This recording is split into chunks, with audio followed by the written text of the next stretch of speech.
우리는 예수 안에서 이미 다 승리된 자들입니다.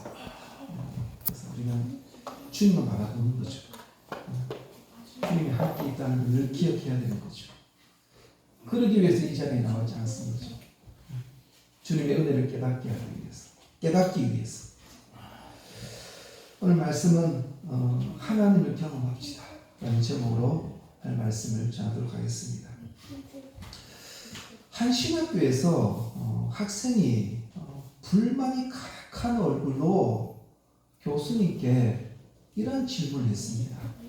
뭐라고 이야기했냐면, 교수님, 하나님께서 우리를 하나님의 일꾼으로 사용하실 거라면 어떻게 이러한 불리한 여건에서 태어나게 하실 수 있습니까?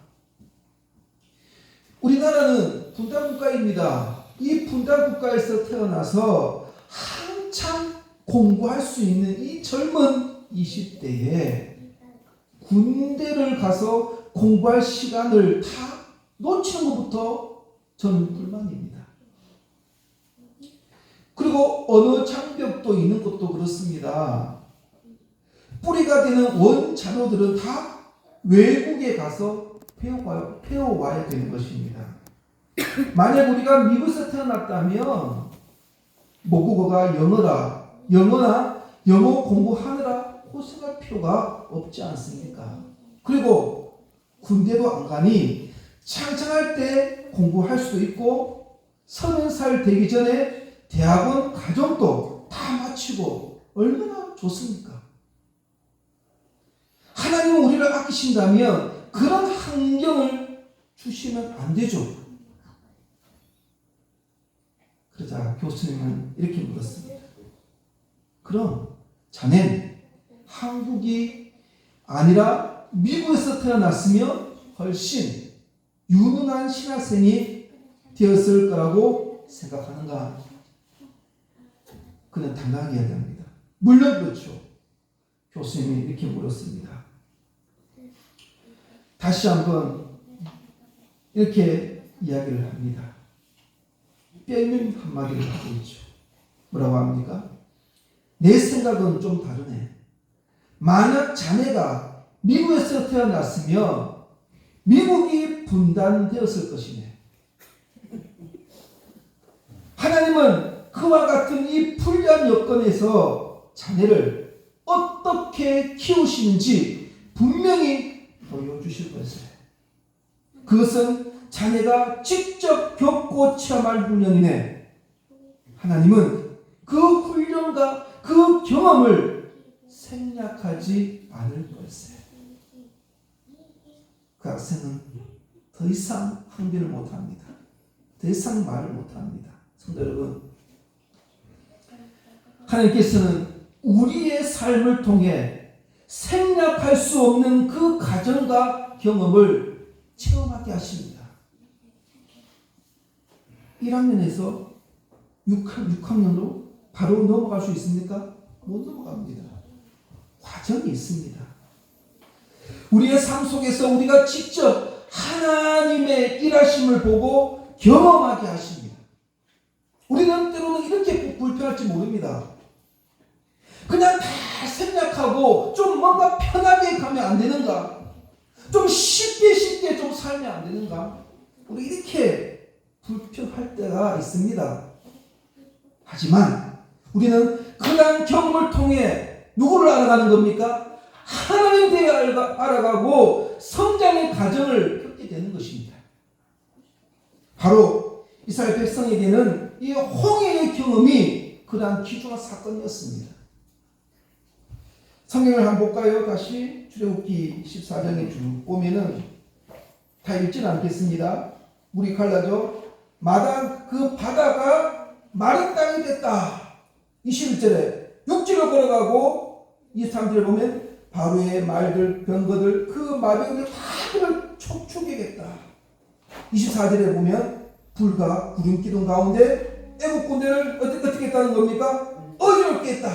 25절에 그들을 위하여 싸워 애국 사람을 쳤다. 26절에 보면 내 손을 바다에 내밀어 물이 애굽 사람들과 그들의 마변들과 마변을 위해서 다시 흐르게 했다. 27절에 새벽이 되어 바다의 힘이 회복된지라. 자, 28절에 보면은 물이 다시 흘러 병거들과 기병들도 없대 그들을 따라 바다에 들어간 바로의 군대를 다 덮으니 하나도 남지 못했다. 29절에 보면 이스라엘 수는 바다 가운데 육지로 향하였고 물이 좌우에 뭐가 되었습니까? 벽이 되었다. 이 30절에 그날에 여호와께서 이스라엘을 애굽 사람의 손에서 구원하심에 애굽 사람들은 어떻게 됩니까? 다 죽었다라고 이야기를 하고 있습니다. 31절에 보면 무엇을 보았습니까? 무엇을 보았습니까? 그 큰 능력을 보았다. 이렇게 이야기를 하고 있는 거죠. 성도 여러분, 이 홍해의 기적은 출애굽 역사에서 굉장히 중요한 부분을 차지하고 있습니다. 왜 중요합니까? 왜 출애굽 이 역사가 그들에게 왜 그렇게 중요합니까? 바로 이겁니다. 이스라엘 민족 모두가 하나님의 놀라운 구원의 능력을 무엇으로 보고요? 눈으로 보고 몸으로 체험한 사건이기 때문입니다. 눈으로 보았습니다. 직접 체험한 사건이 바로 출애굽 역사입니다. 사실 이 홍해 사건을 경험하기 전에는 이스라엘 백성은 하나님을 말로만 듣고 아는 존재 아니었습니다. 그냥 막연하게 아는 존재였습니다. 그냥 말로만 들었다는 겁니다. 하나님의 존재는 알고 있었지만 자신과 무슨 상관인지 뚜렷한 개념은 없었습니다. 그냥 단순히 모세를 통해서 그냥 들었을 뿐이었습니다. 모세와 함께 일하는 모세의 하나님일지는 모르겠지만 자기들의 하나님이라고는 깊이 있게 이해하지 못했습니다. 그랬던 그들이 눈앞에 홍해가 갈라지는 것을 봅니다. 그리고 자기의 두 발로 그것을 어떻게 합니까? 걸어가게 되는 것입니다. 뒤에서 자신을 쫓아오던 적군을 하나님께서 단순히 물리치시는 그런 장면을 목격하게 되는 것입니다. 그래서 그들은 다소 시각이 완전히 달라졌습니다. 자신들이 그렇게 두려워했던 그 애국 군대를 어떻게 합니까? 단번에 제압하신 분, 그리고 아무런 소망이 없는 환경에서 구원을 이루시는 분, 그분을 알았다는 사실입니다. 무엇보다도 모든 능력을 다하여 누구를 위해서 싸우셨습니까? 우리를 위해서 싸웠고 우리를 위해서 싸우시고 구원하시는 분임을 분명히 알게 되었다는 것이죠.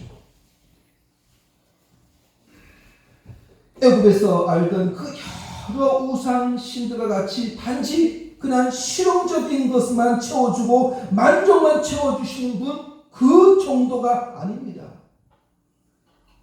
물론 건강도 중요하고 물질도 중요하지만 그냥 건강을 채워주고 물질을 채워주고 그것만 채워주신 분이 아니라는 것입니다. 우리는 아셔야 됩니다. 하나님은 우리의 운명을 바꾸시는 구원자이십니다. 만물을 움직이시는 주권자이시라는 것을 알게 되는 것입니다. 이렇던 홍해가 갈라진 사건은 이스라엘 하여금 하나님이 누구신지를 알게 하는 것입니다. 하나님이 이스라엘을 향하여 얼마나 신실하게 일하시는 분, 그것을 보여준 사건입니다. 이와 같이 하나님을 삶 속에서 경험하는 일은 우리는 너무너무 중요합니다. 하나님께서 이스라엘 민족의 1세대가 모두 이제 죽습니다. 나중 되면은 그 다음에 2세대가 어디에 들어갑니까? 가나안 땅에 들어가게 되었을 때에 마찬가지입니다. 요단강을 가르친 것도 이런 맥락과 비슷합니다. 그 선조들이 홍해가 갈라짐을 체험하는 것 같이 2세대도 통일한 경험을 하게 하신다는 것입니다. 세대가 바뀌었으나 하나님의 약속은 어떻습니까? 여전히 통일합니다. 지금도 우리는 3세대, 4세대, 5세대 여전히 하나님은 통일하신다는 것을 기억해야 됩니다. 누가 그들을 이끌고 있는지 우리는 그것을 반드시 보아야 됩니다. 요단강을 갈라주신 것을 통해 출애굽 1세대들에게 하나님 자신이 누구인지를 분명히 알려주신다는 그런 사건이죠. 가나안 땅에 들어간 이후에도 하나님은 전쟁을 생략하지 않으셨습니다. 우리는 지금 계속 영적인 전쟁입니다. 천국 가는 날까지 우리는 전쟁입니다. 이 전쟁은 생략되지 않습니다. 이 치열한 삶 속에서 승패의 주권이 누구에게 달려있는가 이겁니다. 승패의 주권이 누구에게 달려있습니까? 내가 잘했어요? 아닙니다.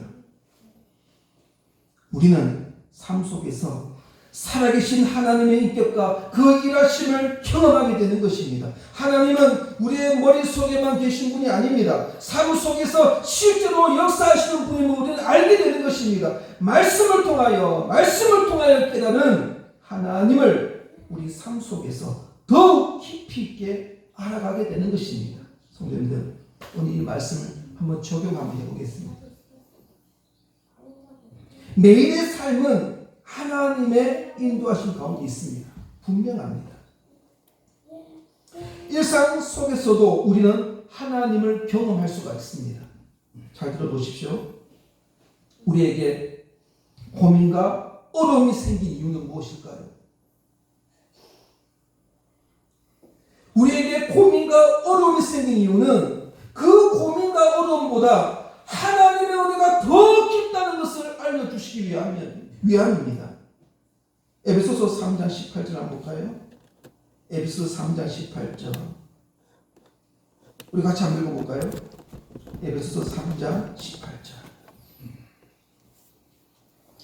같이 읽으면 시작. 능히 모든 성도와 함께 지식에 넘치는 그리스도의 사랑을 알고 19절 그 너비와 길이와 높이와 깊이가 어떠함을 깨달아 하나님의 모든 충만한 것으로 너에게 충만하게 하시기를 원하노라. 이렇게 뭐가요?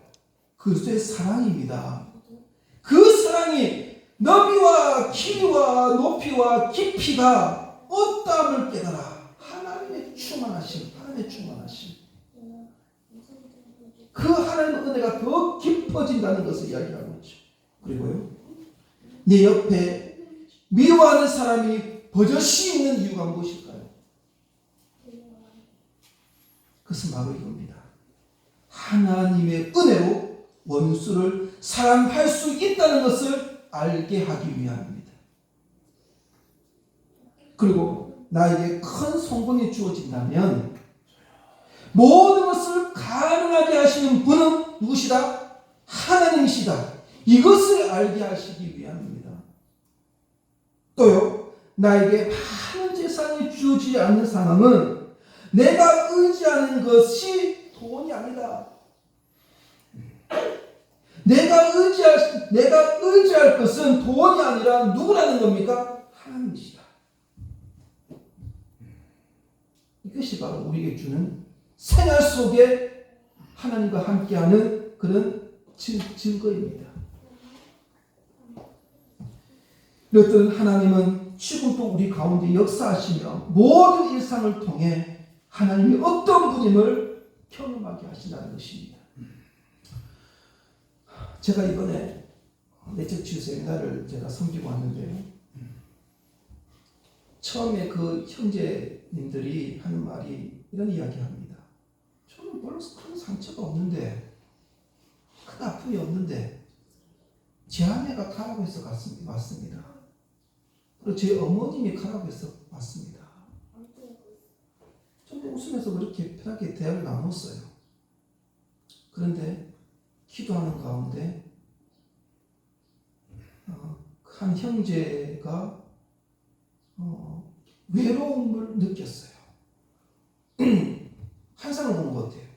그래서 그게 맞는지 직접 어머니께 전화를 했어요. 엄마, 내가 몇 살 때에 너 혼자 외롭게 있을 때가 있었어. 어머님이 말을 못하더래요. 그 아들이 정말 충격적인 일이 안 있었나 봐요. 그게 뭐냐면 아버지가 이발소를 하셨는데 날마다 집에 늘 이렇게 싸움이 늘 일어났대요. 집에서. 때로는 아버지가 뭔가 좀 큰일을 했어요. 여기서 좀 말씀드리고 좀 그렇지만 하여튼 그 사건을 한 거예요. 그리고 아버지는요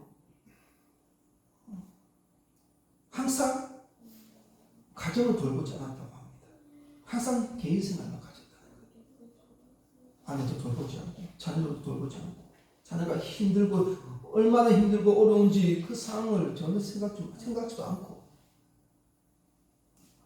집에 가면 지옥이라는 겁니다. 그 형제가 결혼했어요. 결혼하니까 똑같은 일이 벌어진다는 거. 그 형제는 그것을 몰랐어요. 그냥 내 성격이다 생각했어요.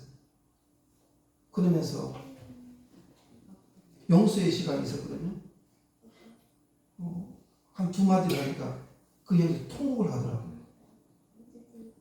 순자님, 저는 상처가 없는 잔재라서 기도하면서 그걸 보았어요. 그래서 거기 와서 사람들하고 같이 어울리지 못하는, 물론 혼자 왔기 때문에 뭐 어울릴 수는 없겠지만 잠도 같이 못 잤어요. 형제가 차에서 잤다고 합니다. 근데 그 이후에 그 용서하는 시간을 가지고 나서 방에서 잤어요. 사람들하고 이렇게 대하는 조차가 어색하다는 거예요. 아버지도 그랬다는 겁니다. 그러면서 하는 말이, 용서 시간에 저는 아버지를 용서합니다. 아버지가 그렇게 나를 홀대하고 나를 그렇게 힘들어해도 나는 아버지를 용서합니다. 그랬더니 뭐 눈물을 푹 흘리더라고요. 경험을 한 거죠. 경험을 한 거죠. 우리가 이 사역은 뭐냐? 물론 다 이 사역 다 똑같아요. 이 교회 나오는 게 무엇입니까? 주님을 깨닫기 위해서 오는 거예요. 그분은 4명 다, 저는 참 처음엔 좀 걱정이 되었어요. 이래가지고 참 처음엔 말도 안 하고, 근데 4명이 막 펑펑 오는 거예요. 40대, 30대인데요. 솔직히 사람들 앞에서 말하기 참 쉽지 않거든요. 펑펑 우는 거예요. 근데 제가 제대시킨다고 좀 애를 많이 먹었어요. 하나님을 경험한 거예요. 주님을 경험한 거예요. 주님은 늘 같이 옆에 있었는데, 기도하는 가운데 너가 아버지한테 냉혹하게 대할 때에 나는 너 옆에 있었다. 내 옆에 있었다. 이것을 깨닫게 되고 변화가 된 거예요. 말씀 맺겠습니다. 하나님께서 성경을 통해 자신이 누구이고 어떤 분임을 계시하셨습니다. 그리고 우리의 삶 속에서 성경에서 말씀하신 하나님이 정말 살아계신 하나님이심을 알게 하십니다. 성경을 통해 하나님을 깊이 알아가시기를 원합니다.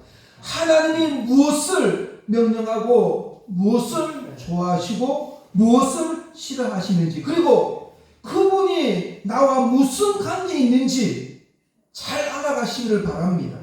그리고 하나님의 말씀대로 살도록 우리는 날마다 애써야 됩니다. 여러분에게 헛된 하루가 없습니다. 소비된 하루가 없습니다. 매일매일 여러분은 하나님을 더 알아갈 수 있습니다. 하나님께서 여러분을 성장하게 하십니다. 여러분에게 주어진 하루에 성실하셔야 됩니다. 하나님의 뜻에 거스르지 않도록 우리는 날마다 있어야 된다는 것입니다. 우리는 하나님 알기에 게으를 수 없습니다. 영적인 게으름은 정말 무서운 겁니다. 하나님 말씀대로 산다는 것은 어떤 삶입니까? 날마다 성실한 삶을 사는 것입니다. 더욱 하나님을 알아가는 일에 성실하게 사는 저 오늘 숨은 되시기를 바랍니다. 말 끝으로 예레미야 33장 2절을 2절을 읽고 마치도록 하겠습니다.